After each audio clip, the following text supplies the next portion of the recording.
നമ്മൾ ഏത് പോയിന്റിൽ നിൽക്കുന്ന ആളുകളാണെങ്കിലും എന്താ പറയുക, നമ്മൾ വിചാരിച്ചു കഴിഞ്ഞാൽ, നമ്മൾ തീരുമാനിച്ചു കഴിഞ്ഞാൽ, നമ്മൾ ഡിറ്റർമൈൻ ചെയ്ത് കഴിഞ്ഞാൽ നമ്മുടെ ജീവിതം മാറ്റിമറിക്കാൻ പറ്റുന്നുള്ളത് ഞാൻ എൻ്റെ ജീവിതം കൊണ്ട് എനിക്ക് മനസ്സിലായൊരു കാര്യമാണ്. കാരണം +1 75% മാത്രമുള്ള ഞാൻ +2 എൻ്റെ ഒരു ഫ്രണ്ട് എന്നെ സഹായിക്കാൻ തന്നെ ഇങ്ങനെ പറഞ്ഞപ്പോൾ എനിക്കൊരു മോട്ടിവേഷൻ കിട്ടി.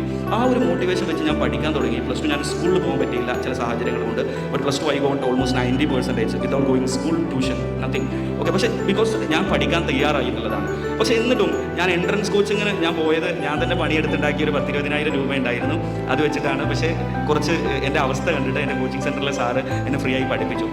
പക്ഷേ ഞാൻ പോകുന്ന സമയത്ത് എല്ലാവരും എന്നോട് പറഞ്ഞത് നിനക്ക് കിട്ടൂല.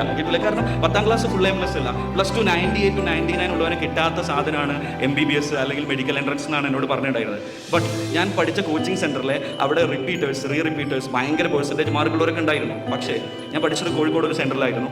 അവിടുത്തെ എല്ലാ കുട്ടികളെയും കടത്തിവിട്ടിക്കൊണ്ട് എന്താ പറയുക, താങ്ക് ഗോഡ് 1ാമത്തെ പരീക്ഷ മുതൽ ഫസ്റ്റ് റാങ്കിൽ ഞാൻ ഉണ്ടായിരുന്നു ആ കോച്ചിങ് സെൻറ്ററിൽ. അതുകൊണ്ടുകൂടിയാണ് അവരെനിക്ക് ഫ്രീ ആക്കി തന്നത്. ആൻഡ് ദെൻ എൻ്റെ ജീവിതത്തിലെ ഏറ്റവും നല്ല മൊമെൻ്റ് ആയിട്ട് ഞാൻ ഓർക്കുന്നത്, ഞാനെന്ന് എൻട്രൻസ് എക്സാം എനിക്ക് കോഴിക്കോട് കിണാശ്ശേരി സ്കൂൾ എന്ന് പറഞ്ഞൊരു സ്കൂളിലായിരുന്നു. അന്ന് എൻട്രൻസ് എക്സാം കഴിഞ്ഞിട്ട് നമുക്കപ്പോൾ തന്നെ അറിയാം നമ്മുടെ റിസൾട്ട് എങ്ങനെ ഉണ്ടാവുന്നത്. എനിക്ക് ഉറപ്പായി എന്തായാലും 50ൻ്റെ അടിയിൽ റാങ്ക് വരും എന്നുള്ളത് എനിക്ക് ഉറപ്പായി. അപ്പോൾ ഞാൻ എൻ്റെ ഉമ്മാക്ക് വിളിച്ചിട്ട് ഞാൻ പറഞ്ഞു, ഉമ്മ ഒരു ഡോക്ടറുടെ മദറായി മാറിയിട്ടുണ്ടെന്ന് പറഞ്ഞു. അപ്പോൾ ആ ഒരു സമയം എൻ്റെ ജീവിതത്തിൽ അത്രയും എന്താ പറയുക